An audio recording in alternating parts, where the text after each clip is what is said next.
کیسے ہیں دوستو؟ جولائی 2015 کی بات ہے کہ حبس اور گرمی کے موسم میں شام میں کچھ افغان شیعہ جہادی نوجوان جنہیں ایرانی حکومت نے شام میں لڑنے کے لیے بھیجا ہوا تھا بہت پرجوش اور خوش نظر آ رہے تھے۔ ان میں سے ایک اپنے ساتھیوں سے گپ لگا رہا تھا کہ حاجی کو ماسکو میں بہت عزت ملی ہے۔ روسی صدر پیوٹن تو حاجی سے امپریس ہو گیا ہے۔ پیوٹن نے اسے 2 گھنٹے میٹنگ کے لیے وقت دیا۔ وہ یہ بھی کہہ رہے تھے کہ ملاقات میں نماز کے وقت پر حاجی نے میٹنگ روک دی اور وہیں ماسکو میں کفر کے گھر میں نماز بھی ادا کی۔ دراصل یہ نوجوان جہادی اپنے دوسرے جہادی ساتھیوں کو بتانا چاہتا تھا کہ حاجی کی روسی صدر سے ملاقات کامیاب رہی اور یہ ان سب کے خیال میں ایک بڑی کامیابی تھی۔ لیکن مائی کیوریس فیلوز، یہ اہم ترین ملاقات تھی کیا جس پر یہ سب فائٹرز اتنا خوش تھے، اور یہ حاجی کون تھے؟ دراصل 2014 کے آخر میں شامی شہر لازکیہ، یا جسے انگلش میں لتاکیہ کہتے ہیں، اور یہ شہر بحیرہ روم کے کنارے کا ایک اہم شہر ہے۔ یہاں ایئرپورٹ پر ایک اہم فیصلہ ہوا تھا۔ یہاں شامی صدر بشار الاسد کی ایرانی انقلابی گارڈ کی ایک برانچ القدس فورس کے جنرل قاسم سلیمانی سے خفیہ میٹنگ ہوئی تھی۔ انہی جنرل قاسم سلیمانی کو حاجی یا حاج بھی ان کے ساتھی کہتے تھے۔ تو اس میٹنگ میں جنرل سلیمانی نے بشار الاسد کو قائل کر لیا تھا کہ شام کو عراق جیسی صورتحال سے بچانے کے لیے کسی بڑی طاقت کی مدد اب چاہیے ہوگی۔ اس بڑی طاقت سے جنرل قاسم سلیمانی کی مراد روس تھی۔ وہ روسی صدر پیوٹن کو افغان جنگ میں مدد کے لیے بلانا چاہتے تھے، کیونکہ امریکہ نے کچھ تذبذب اور تاخیر کے بعد شام میں فضائی آپریشن شروع کر دیا تھا۔ شامی صدر اور ایرانی جنرل قاسم سلیمانی کو خدشہ تھا کہ اگر عراق کی طرح شام میں بھی امریکی مداخلت بڑھ گئی تو اس خطے کی یعنی عرب خطے کی گریٹ گیم ان کے ہاتھ سے اپنے ہی ملک میں نکل جائے گی۔ اس لیے وہ روس کی مدد چاہتے تھے۔ اب یوں تھا دوستوں کہ روس کو بھی شام کی ضرورت تو تھی۔ آپ پچھلی قسط میں جان چکے ہیں کہ ماسکو کے معاشی اور دفاعی مفادات کچھ نہ کچھ شام سے بھی وابستہ تھے۔ شام میں روس کا ایک بحری اڈہ بھی شام کے ساحلی شہر لتاکیہ کے قریب ہی طرطوس میں موجود تھا۔ تو اس میٹنگ میں ایرانی جنرل قاسم سلیمانی نے نہ صرف شامی صدر کو روس کی مداخلت کے لیے قائل کیا، بلکہ یہ بھی کہا کہ اس سلسلے میں جنرل سلیمانی خود ماسکو کرملن جا کر روسی صدر پیوٹن سے ملاقات کریں گے۔ تو دوستو، جولائی 2015 میں جنرل قاسم سلیمانی روس کے شہر ماسکو کرملن چلے گئے۔ کرملن ماسکو کا ایک مرکزی حصہ ہے اور تاریخی مقام ہے، ایک بلند قلعے کی صورت میں وہاں پر قائم ہے۔ اسی جگہ روسی صدر کی رہائش ہوتی ہے اور اہم فیصلے بھی یہیں کرملن میں ہوتے ہیں۔ یعنی جیسے دنیا میں امریکہ کے لیے وائٹ ہاؤس کا لفظ استعمال ہوتا ہے، تو روس کے لیے کرملن کا لفظ عالمی سطح پر روسی اسٹیبلشمنٹ کی طرف، ان کے ارباب اختیار کی طرف اشارہ کرنے کے لیے بولا جاتا ہے۔ تو بہرحال 2015 کے شروع میں جنرل قاسم سلیمانی کرملن پہنچے اور روسی صدر پیوٹن سے ملاقات کی۔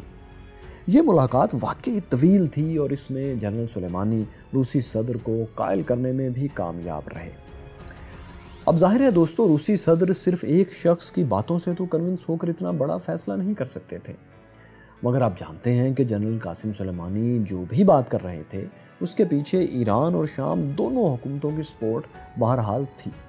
پھر سلیمانی کا 80 کی دہائی سے اب تک روس سے کسی نہ کسی طرح رابطہ بھی رہا تھا، اور سب سے اہم بات یہ ہے کہ یہ معاملہ خود روس کے معاشی اور اسٹریٹجک مفاد میں بھی تھا۔ روسی صدر شامی صدر بشار الاسد کی مدد کے لیے تیار ہو گئے۔ یہ سب تو لاجیکل تھا، لیکن وہ باقی باتیں جو افغان جنگجو دمشق میں پرجوش ہو کر آپس میں کر رہے تھے، ان کی اپنی داستان ترازی بھی وہ ہو سکتی ہے، اور ہو سکتا ہے اتنی ڈیٹیلز ہوئی بھی ہوں، واقعی ایسے واقعات ہوئے ہوں۔ لیکن یہ بہرحال ایک فیکٹ تھا کہ جنرل قاسم سلیمانی کے فارمولے کو کرملن نے مانتے ہوئے شام میں فوجی مداخلت کا فیصلہ کر لیا۔ لیکن دوستو، آپ یقیناً جانتے ہوں گے کہ یہ القدس فورس کیا تھی جس کے سربراہ جنرل قاسم سلیمانی تھے۔ انقلابی ایران کو سمجھنے کے لیے دوستو، القدس فورس کو سمجھنا بہت ہی ضروری ہے۔ دراصل ایران نے انقلاب کے بعد 1980 کی دہائی کے شروع میں ہی پاسداران انقلاب اسلامی اسلامک ریولوشنری گارڈ کور یا جسے عرف عام میں IRGC کے نام سے پکارا جاتا ہے ایک طاقتور فورس تشکیل دیتی تھی۔ یہ فورس ایران کی ریگولر آرمی کے علاوہ تھی۔ اس پاسدارانہ انقلاب اسلامی فورس کا واحد مقصد آیت اللہ خمینی کے 1979 والے انقلاب کی حفاظت کرنا تھا، بائی ہک اور بائی کروک۔ یہ فورس آیت اللہ خمینی اور ان کے ساتھیوں کے خیال میں اس لیے ضروری تھی کہ جو ایران کی ریگولر فوج تھی وہ کچھ عرصہ پہلے تک تو شاہ سے وفادار تھی، لیکن انقلاب کے بعد اس کا بڑا حصہ نئی حکومت کے ساتھ بھی آ چکا تھا۔ پھر بھی ہر انقلاب کی طرح اس انقلاب کو بھی ہر وقت خدشہ رہتا تھا کہ کہیں کوئی اندرونی یا بیرونی طاقت یا کسی بغاوت یا کسی سازش کے نتیجے میں یہ انقلاب ریورس نہ ہو جائے۔ اس لیے ایک فورس ضروری سمجھی جاتی تھی جو صرف انقلاب کی اس تبدیلی کی حفاظت کرے، اور اگر ریگولر فوج بھی انقلاب کے راستے میں آئے یا اسے ریورس کرنے کی کوشش کرے یا اس کے خلاف جائے تو یہ فورس اس سے بھی لڑ سکے۔ تو اس اسلامی انقلاب کے پاسداران کی فورس کو اگر ہم آج دیکھیں تو ان کی تعداد کوئی 2 لاکھ کے قریب ہے جو ایران میں موجود ہے۔ یہ فورس براہ راست ایرانی سپریم لیڈر یعنی آج کل کہیں تو آیت اللہ خامنائی کو رپورٹ کرتی ہے۔ ساتھیو، آپ یہ تقسیم اپنے ذہن میں رکھیں کہ ایران میں ایک فوج بہرحال ہے جو ملک کی سرحدوں کی اور اندرونی سلامتی کی حفاظت کرتی ہے، لیکن ایک پاسدارانہ انقلاب یا ایرانین ریولوشنری گارڈ کور اور ہے، دوسری ہے یہ جس کا ذکر کر رہے ہیں، جو انقلابی نظام کی حفاظت کرتی ہے۔ اس فورس کی اپنی نیوی، اپنی ایئر فورس بھی ہے، جبکہ ایران کے تمام اسٹریٹجک ویپنز جیسا کہ میزائل سسٹمز وغیرہ بھی اسی کے کنٹرول میں ہوتے ہیں۔ اب یہ ایک بے حد طاقتور فورس بن جاتی ہے، بلکہ ایران کی اصل فوج سے جو اس کی سرحدوں کی حفاظت کرتی ہے اس سے زیادہ اختیارات ان کے پاس اور طاقت ان کے پاس ہوتی ہے۔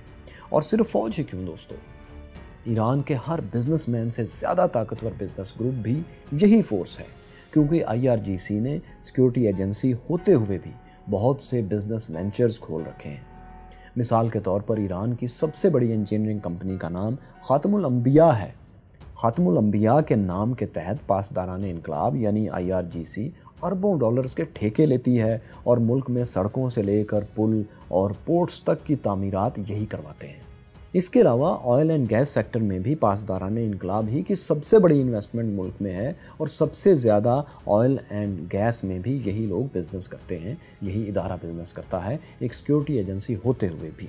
آپ اس سب سے سمجھ سکتے ہیں کہ یہ کتنی طاقتور تنظیم ہے، کتنا ان کے پاس ایران کا معاشی اور سیکیورٹی کا پارٹ ان کے پاس ہے۔ اس طاقت کے ساتھ IRGC ایک تقدس اور حفاظت کا ایلیمنٹ بھی اپنے ساتھ رکھتی ہے، جس سے ان کی عام آدمی کے ذہنوں تک پر حکمرانی ہو جاتی ہے۔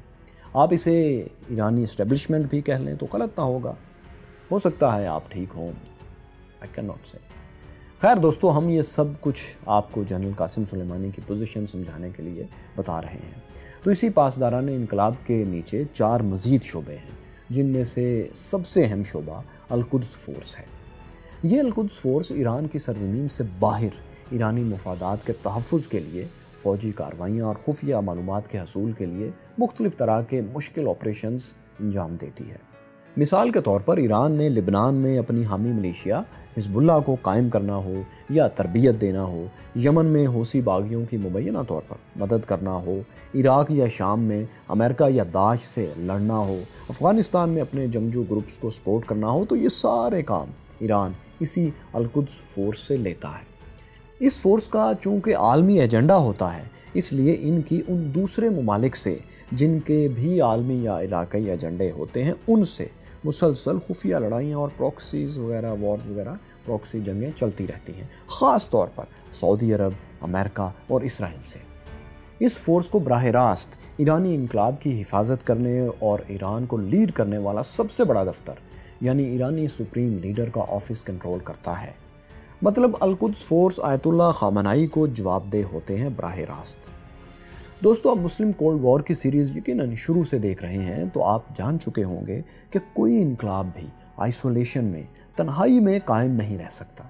اگر کسی ملک میں ڈیموکریسی ہے، جمہوریت ہے، تو اس کے ہمسایہ ممالک میں بھی ڈیموکریسی ہوگی تو اس کے لیے ہمسایوں سے ڈیل کرنا آسان ہوگا، بلکہ دونوں کا وجود، دونوں کا قیام، تحفظ بھی آپس میں جڑ جائے گا۔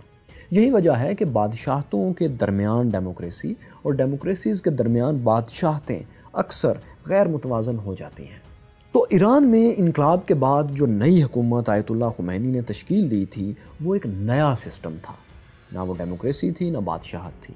اس کی جڑ میں ان کا اپنا فلسفہ ولایت الفقیہ کار فرما تھا۔ اب انقلاب کے بعد ایرانی لیڈر بھی یہی چاہتے تھے کہ اس سسٹم کو، ولایت الفقیہ کو، اس سسٹم کو جتنا جلد ہو سکے یا جتنا ممکن ہو اتنا ایکسپورٹ کر سکیں۔ آپ لبنان سے متعلق ایک ساتھ میں یہ تفصیل جان بھی چکے ہیں کہ ایران نے اس کے لیے کیا کچھ کوششیں کی۔ تو یہ انقلاب ایکسپورٹ کرنے میں مدد دینا بھی اسی القدس فورس کا ہی کام ہے۔ یوں القدس فورس ایک ایسی طاقتور اور باصلاحیت فورس بن جاتی ہے جو نہ صرف عالمی سطح پر انقلابی ایران کے مفادات کا تحفظ کرتی ہے بلکہ ایرانی انقلابی نظام یعنی ولایت الفقیہ کو ایکسپورٹ کرنے کے لیے بھی راہ ہموار کرتی ہے۔ ولایت الفقیہ ایک تفصیل طلب ٹاپک ہے، لیکن آپ دو لفظوں میں سے یوں سمجھیں کہ یہ ایک تھیوکریٹک ڈکٹیٹرشپ ہے جس میں مذہب کا ایک خاص نقطہ نظر رکھنے والے چند منتخب اور کچھ مخصوص لوگ دراصل اہم ترین فیصلے کرتے ہیں۔ ان سے طاقتور ملک میں اور کوئی رائے عامہ نہیں ہوتی۔ جنرل قاسم سلیمانی اس القدس فورس کے 90 کی دہائی کے آخر میں کہیں سربراہ بنے تھے، غالباً 1998 میں۔ قاسم سلیمانی بہت جواں ہمت اور باصلاحیت کمانڈر ثابت ہوئے۔ انہیں تیز رفتار ایکشنز اور خاموشی سے کام کرنے کی وجہ سے عراق اور شام میں شیڈو کمانڈر کے نام سے شہرت ملی تھی۔ 2014 میں جب عراق کے اہم شہر موصل پر داعش نے قبضہ کر لیا تھا تو جنرل قاسم سلیمانی چند گھنٹوں میں ہی وہاں پہنچ گئے تھے۔ انہوں نے ہی موصل اور پھر تکریت کا علاقہ جو عراق کے علاقے ہیں ان کو داعش سے چھڑوانے میں عراقی حکومت کی مدد کی تھی۔ اس جنگ میں جنرل قاسم سلیمانی کی کمان میں لڑنے کے لیے شیعہ ملیشیاز کی ایک فورس تیار ہوئی تھی۔ اس فورس میں بہت سے چھوٹے گروپس بھی جمع کر دیے گئے تھے۔ ایک اہم گروپ اس میں عراقی شیعہ رہنما مقتدیٰ صدر کی مہدی آرمی کا تھا۔ اس میں ایک اور گروپ شیعہ افغان جنگجوؤں کا بھی تھا۔ اس گروپ کو فاطمیون برگیڈ کا نام دیا گیا تھا جو کہ ظاہر ہے حضرت بی بی فاطمہ کے نام سے منسوب تھا۔ ان کے ساتھ ایک قدرے چھوٹا گروپ پاکستان سے آنے والے شیعہ جہادی فائٹرز کا بھی تھا۔ انہیں حضرت بی بی زینب کے نام پر زینبیون برگیڈ کہا جاتا تھا۔ پھر عراق کے مقامی جنگجوؤں کو حضرت علی کے ایک نام حیدر کرار سے منسوب کر کے لشکر حیدریون کا ٹائٹل سونپا گیا تھا۔ اس کے علاوہ لبنان کی حزب اللہ اور ایران سے آنے والے جنگجو نوجوانوں کے 2 گروپس بھی اسی فورس کا حصہ تھے۔ اب یہ سارے گروپس یعنی فاطمیون، زینبیون، حیدریون، حزب اللہ، ایرانی جنگجو، یہ سب القدس کے سربراہ جنرل قاسم سلیمانی کا حکم مانتے تھے اور انہی کو رپورٹ کرتے تھے۔ ان تمام گروپس کے کل جنگجوؤں کی تعداد تو شاید درست کسی کو بھی معلوم نہ ہو کیونکہ یہ ہر وقت بدلتی رہتی تھی۔ پراکسی جنگ تھی، کبھی کچھ آ گئے کبھی کچھ چلے گئے، تو یہ سلسلہ چلتا رہتا تھا، اس لیے ایگزیکٹ ان کے نمبرز بتانا مشکل ہے، لیکن جو کچھ بھی کتابوں اور اخبارات میں چھپتا رہتا ہے اس کے مطابق ان کی تعداد 60,000 سے 1.5 لاکھ کے درمیان میں رہتی تھی۔ یعنی آپ رفلی سمجھیں کہ 1 لاکھ کے قریب ان کی فورس موجود ہوتی تھی ہر وقت، قریب اس کے کچھ اوپر کچھ نیچے۔ تو یہ عراق اور شام میں ان کی مجموعی تعداد لیکن ہوتی تھی۔ ہاں، اگر صرف ہم شام کو دیکھیں جس وقت کی ہم بات کر رہے ہیں 2014-15، تو اس وقت شیعہ فائٹرز 50,000 سے 80,000 کے درمیان ضرور تھے شام میں۔ اب دوستو اس سب سے آپ یہ مت سمجھیے کہ صرف ایران ہی عرب ممالک میں اپنی پراکسیز کے ذریعے جنگیں کر رہا تھا، خاص طور پر عراق اور شام میں۔ 2013 تک جب سعودی عرب نے بھی یہ دیکھ لیا کہ ایران اپنے تجربہ کار کمانڈرز کے ذریعے اس کے ارد گرد کے عرب ممالک میں اپنا اثر بڑھا رہا ہے اور امریکہ بھی اس کے راستے میں نہیں آ رہا، تو سعودی عرب نے بھی شام میں ایک قدرے غیر معروف اور چھوٹے گروپ کو سپورٹ کرنا شروع کر دیا۔ اب یہ کون سا گروپ تھا؟ یہ گروپ دوستو شام کا جیش الاسلام تھا۔ سلفی نظریات رکھنے والا یہ گروپ دراصل کئی چھوٹے چھوٹے گروپس کا مجموعہ تھا۔ اس کے لیڈر زہران علوش تھے اور زہران علوش سعودی عرب کی معروف مدینہ یونیورسٹی کے فارغ التحصیل تھے۔ ان کے والد عبداللہ علوش کی تو مستقل رہائش بھی سعودی عرب ہی میں تھی اور غالباً اب بھی وہ وہیں مقیم ہیں، لیکن زہران علوش مدینہ یونیورسٹی سے تعلیم مکمل کر کے شام میں واپس آ گئے تھے۔ 2009 میں جب بشار الاسد کی حکومت نے انتہا پسند خیالات رکھنے والے لوگوں کو گرفتار کرنا شروع کیا تو ان میں زہران علوش کو بھی گرفتار کر لیا گیا۔ شامی حکومت نے سلفی خیالات کے ان تمام لوگوں کو گرفتار کر لیا تھا جو علوی خاندان یا دوسرے شیعہ گروپس کے لیے سخت گیر موقف رکھتے تھے۔ لیکن 2011 میں جب بشار الاسد نے ایک چال کے ذریعے ان سب گرفتار جنگجوؤں کو ایمنسٹی دی تو اس وقت انہیں یعنی زہران علوش کو بھی رہا کر دیا گیا۔ رہائی کے بعد زہران علوش نے اپنا ایک جنگجو گروپ بنایا جو دمشق کے قریب ہی بیس کرتا تھا اور تھوڑے ہی وقت میں یہ بہت طاقتور بھی ہو گیا۔ پھر جب شام میں خانہ جنگی تیز ہوئی تو انہوں نے اپنے ہم خیال نظریات والے کئی چھوٹے گروپس کو ساتھ ملا کر لشکر اسلام کے نام سے ایک بڑا گروپ بنا لیا جو شام کے ان سب سے بڑے اور طاقتور گروپس میں گنا جانے لگا جو صدر بشار الاسد کے خلاف لڑ رہے تھے۔ تو ساتھیوں، اس گروپ کے سربراہ زہران علوش کی سعودی عرب سے قربت کی وجوہات کی بنا پر ہی سعودی عرب نے انہیں سپورٹ کرنا شروع کیا، بلکہ ایک بار تو زہران علوش سے سعودی حکام نے سعودی عرب میں ملاقات بھی کی، یعنی ان کو سعودی عرب کے دورے پر بلایا گیا۔ سعودی حکام شام میں اپنی اس پراکسی کو پیسہ اور مدد فراہم کیا کرتے تھے۔ یہ گروپ جیش اسلام یا لشکر اسلام جس کا نام تھا، اعلانیہ طور پر شام سے شیعہ اور علوی خاندان کو ختم کرنا چاہتا تھا اور ایک ایسی اسلامی حکومت قائم کرنا چاہتا تھا جہاں ان کا وجود نہ ہو۔ یاد رہے کہ یہ گروپ دوستو شام میں موجود القاعدہ، النصرہ فرنٹ اور داعش یعنی ISIS کے علاوہ تھا۔ لیکن دوستو جہاں سعودی عرب ایک سلفی جہادی گروپ کو سپورٹ کر رہا تھا، وہاں اس کے لیے ایک مسئلہ بھی تھا۔ وہ یہ کہ ایران جس کے انفلوئنس کو، جس کے اثر کو عرب دنیا سے کم کرنے کے لیے سعودی عرب پراکسیز کو سپورٹ کر رہا تھا، اس کے مقابلے میں سعودی عرب کے پاس پیسہ تو بہت تھا، یعنی ایران کے مقابلے میں، لیکن اس کی جنگی صلاحیت ایران سے بہت کم تھی۔ وہ اس طرح کہ ایران نے القدس کی شکل میں باقاعدہ ایک منظم فورس بنائی ہوئی تھی جسے بہت جہاندیدہ تجربہ کار جنرلز لیڈ کرتے تھے۔ پھر جنرل قاسم سلیمانی کے نیچے سوڈو نیمز کے ساتھ، فرضی ناموں کے ساتھ کئی اور بھی تجربہ کار اور تربیت یافتہ کمانڈرز ہوتے تھے۔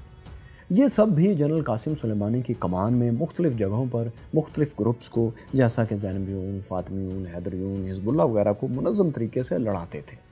پھر اس میں ایرانی حکومت کی مالی مدد بھی حاصل ہوتی تھی۔ ایک اندازے کے مطابق ایران نے شام اور عراق میں 35 ارب ڈالرز پراکسی جنگ میں بھی خرچ کر دیے تھے۔ اب سعودی عرب کے لیے مسئلہ یہ تھا کہ وہ پیسے تو ایران سے زیادہ خرچ کر سکتا تھا، لیکن اس کے پاس وہ منظم فوجی صلاحیت نہیں تھی جس کی مدد سے وہ اپنی پراکسیز کو اسی بہتر طریقے سے استعمال کر سکے جیسا کہ ایران کر رہا تھا۔ تو دوستو یہ ساری داستان سے آپ سمجھ گئے ہوں گے کہ سعودی عرب چاہ کر بھی ایران سے پراکسیز کی جنگ میں جیت نہیں پا رہا تھا، لیکن پھر بھی دونوں ملکوں نے شام میں اپنی اپنی پراکسیز کی مدد سے جنگ جاری رکھی ہوئی تھی۔ ستمبر 2014 میں یہ ہوا کہ امریکہ نے شام میں داعش کے خلاف فضائی آپریشن کا آغاز کر دیا۔ امریکہ کافی عرصے سے اس آپریشن کو مؤخر کر رہا تھا کیونکہ امریکی فوج عراق، افغانستان اور لیبیا میں مصروف کار تھی اور باراک اوباما ایک نئی جنگ نہیں چھیڑنا چاہتے تھے۔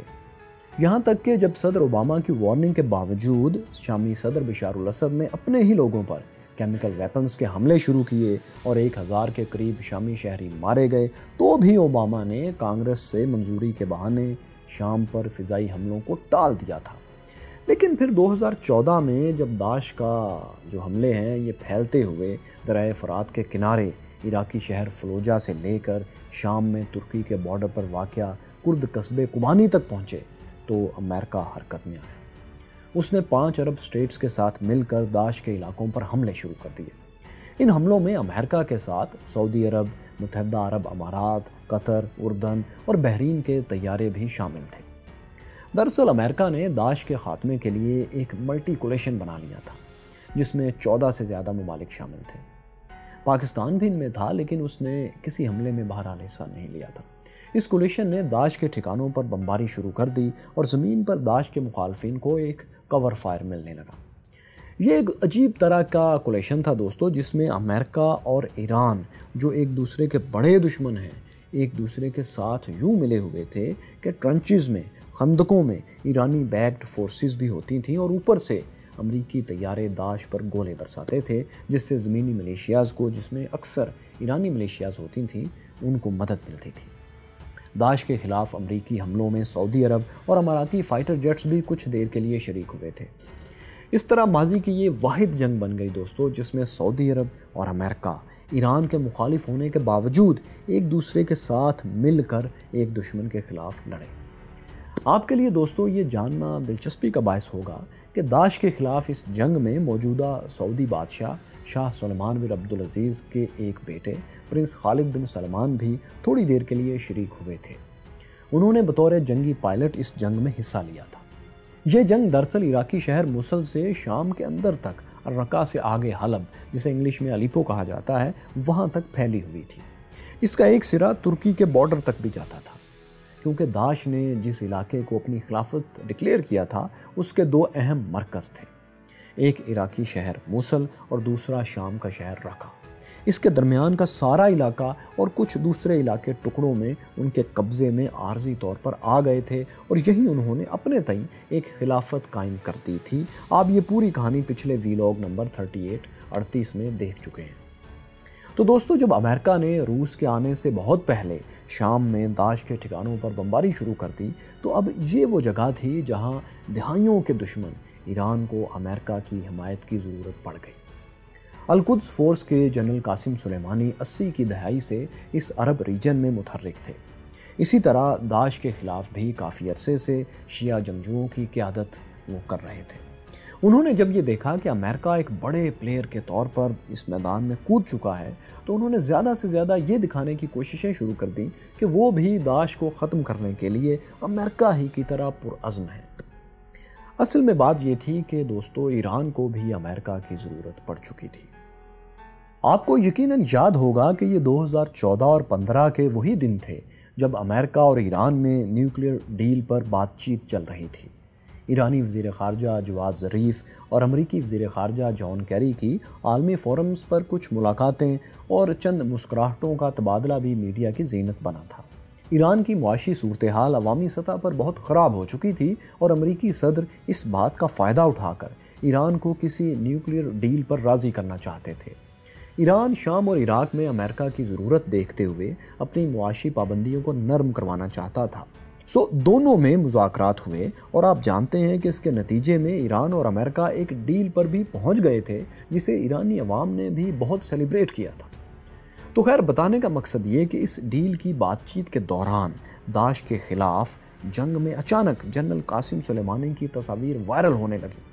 اگلے محاذوں سے ان کی تصاویر آتی، جن میں وہ کبھی اپنے جنگجوؤں کے ساتھ نماز ادا کر رہے ہوتے، یا کبھی کسی محصور شہر سے باہر نکل رہے ہوتے، یا اپنے جنگجوؤں کے ساتھ ہنسی مذاق کر رہے ہوتے تھے۔ غالب امکان یہ ہے کہ ایسی تصاویر وہ اسی لیے جاری کرتے تھے کہ امریکہ جان سکے کہ ایران داعش کے خلاف جنگ میں امریکی مفادات کے خلاف نہیں ہے، بلکہ امریکہ کو ان کی سپورٹ کرنی چاہیے۔ لیکن اس سے بھی زیادہ اہم ایرانیوں کے لیے یہ تھا کہ وہ امریکہ اور دنیا کو دکھائیں کہ القاعدہ کی طرح داعش کی آئیڈیالوجی بھی سعودی عرب والی ہی ہے۔ اس لیے خطے میں امن قائم رکھنا ہے تو عالمی طاقتیں ایران کے ساتھ کھڑی ہو جائیں، سعودی عرب کے ساتھ نہیں۔ اب یہی مسئلہ سعودی عرب کے ساتھ بھی تھا۔ بہت سے عرب شیخ دل سے تو خوش تھے کہ ایرانی حمایت یافتہ گروپوں پر داعش حملے کر رہی ہے، لیکن سعودی عرب اس تاثر سے بہرحال پریشان تھا کہ داعش کی آئیڈیالوجی کو سعودی عرب کے سلفی نظریات سے ملائے جانے کی کوششیں کی جاتی ہیں۔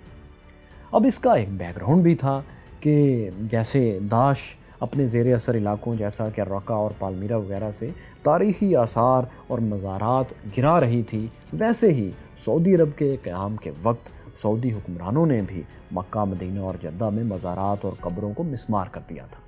اس وجہ سے ایران یہ پروپیگنڈا کر رہا تھا کہ داعش کی طرح سعودی عرب بھی عالمی امن کے لیے خطرہ ہے۔ اب سعودی حکام اس سے انکار کرتے تھے اور کہتے تھے کہ وہ نہیں، اصل میں ایران جو کر رہا ہے یہ سب کچھ عالمی امن کے لیے خطرہ ہے۔ سعودی حکام اس کے حق میں دلیل یہ لاتے تھے کہ ایرانی حمایت یافتہ اور جنرل قاسم سلیمانی کا ساتھ دینے والی مہدی آرمی، جسے مقتدی صدر لیڈ کرتے تھے، انہوں نے عراق میں لاتعداد امریکیوں کو قتل کیا ہے۔ اس کے جواب میں ایرانی وزیر خارجہ کہتے تھے کہ 9/11 کے 19 میں سے 15 ہائی جیکرز تو سعودی شہری تھے، اور بن لادن بھی سعودی شہری ہی تھے۔ اس لیے ایران نہیں بلکہ سعودی عرب عالمی امن کے لیے خطرہ ہے۔ دوستو یہ وہ نیریٹو تھا، بیانیہ تھا جس کی عراق اور شام کی پروکسی جنگ کے بیک گراؤنڈ میں ایران اور سعودی عرب زیادہ سے زیادہ تشہیر پروپیگنڈا کر رہے تھے۔ اسی تاثر کو رد کرنے کے لیے دونوں ممالک نے داعش کے خلاف جنگ میں ایک دوسرے سے بڑھ چڑھ کر امریکہ کا ساتھ دینے کی کوشش کی، یہاں تک کہ ایران، سعودی عرب اور امریکہ ایک ساتھ ایک ہی دشمن یعنی داعش کے خلاف مختلف محاذوں پر مختلف جگہوں پر لڑتے ہوئے نظر بھی آئے۔ اب یوں تھا کہ ایک طرف سعودی عرب داعش سے لڑ رہا تھا کیونکہ سعودی عرب کسی طور پر خود کو داعش کی انتہا پسند آئیڈیالوجی سے نتھی ہوتا نہیں دیکھنا چاہتا تھا، لیکن دوسری طرف وہ کسی بھی طرح ایران کو عرب خطے سے دور کر دینا چاہتا تھا۔ پھر ایران امریکہ نیوکلیئر ڈیل کے نتیجے میں جو ممکنہ سہولیات ایران کو ملنا تھیں، یعنی تیل کی ایکسپورٹ جیسی کچھ پابندیاں ختم ہونا تھیں اور اس کے نتیجے میں ایران کے پاس مزید جو دولت آنا تھی، تو یہ سب بھی سعودی عرب کو کسی طرح قبول نہیں تھا، کیونکہ سعودی عرب بھی تو تیل ہی بیچتا ہے، ان کے ہاں کون سا سلیکون ویلی کے سائنسدان جمع ہیں۔ معاشی مفاد اور عالم اسلام میں اثر و رسوخ کی اس جنگ نے بہت سے المیوں کو جنم دیا۔ دوستو ستمبر 2015 کا مہینہ جو نہ زیادہ گرم ہوتا ہے اور نہ سرد، اس میں جنرل قاسم سلیمانی کی ماسکو میٹنگ رنگ لے آئی۔ روسی فورسز نے شامی اور ایرانی فورسز کے ساتھ مل کر بشار الاسد کے مخالفین پر حملوں کا آغاز کر دیا۔ یہ حملے اس طرح ہوتے تھے کہ روس کے سخوئی 35 جنگی طیارے طرطوس کے ساحلی اڈے سے پرواز بھرتے تھے اور صدر بشار الاسد کے ہر مخالف کو دھوئیں میں اڑاتے چلے جاتے تھے۔ جب ان کے ٹھکانے تباہ ہو جاتے تو بچی کھچی مخالف فورسز کے پرخچے اڑانے کے لیے اور قبضہ قائم کرنے کے لیے شامی فورسز اور ایرانی پروکسی فورسز جو جنرل قاسم سلیمانی کی شیڈو کمانڈ میں تھیں آگے بڑھتیں اور زمینی لڑائی لڑتی تھیں۔ یوں روس اور امریکہ کی مدد سے دوستو 2017 کے آخر تک عراق اور شام میں جو داعش نے اپنی عارضی حکومت جسے وہ خلافت کہتے تھے قائم کی ہوئی تھی، وہ مکمل طور پر ختم ہو گئی۔ اس جنگ میں صرف شام میں 5 لاکھ سے کہیں زیادہ لوگ جان سے چلے گئے۔ ان 5 لاکھ میں سے 90% کو صدر بشار الاسد نے اپنے حامیوں یعنی ایرانی بیکڈ فورسز اور روس کی مدد سے مارا تھا۔ 2 کروڑ کے قریب شامی بے گھر ہو گئے اور اعلان کردی جیسے کئی بچے ساحلوں کی ریت پر انسانیت کا جنازہ بن کر پڑے رہے، لیکن شکر ہے صدر بشار الاسد کا اقتدار بچ گیا۔ 21 نومبر 2017 21 نومبر 2017 میں جنرل قاسم سلیمانی نے شام میں کامیابی کے بعد ایرانی سپریم لیڈر آیت اللہ خامنائی کو خط لکھا۔ انہوں نے لکھا، امریکی صہیونی گروپ کا جھنڈا گرانے کے بعد میں اس کے خاتمے کا اعلان کرتا ہوں۔ میں اس فتح کو تمام جنگجو کمانڈرز، مرد میدان مجاہدین اور ہزاروں گمنام ایرانی، عراقی، شامی، لبنانی، افغانی اور پاکستانی شہیدوں کے نام کرتا ہوں۔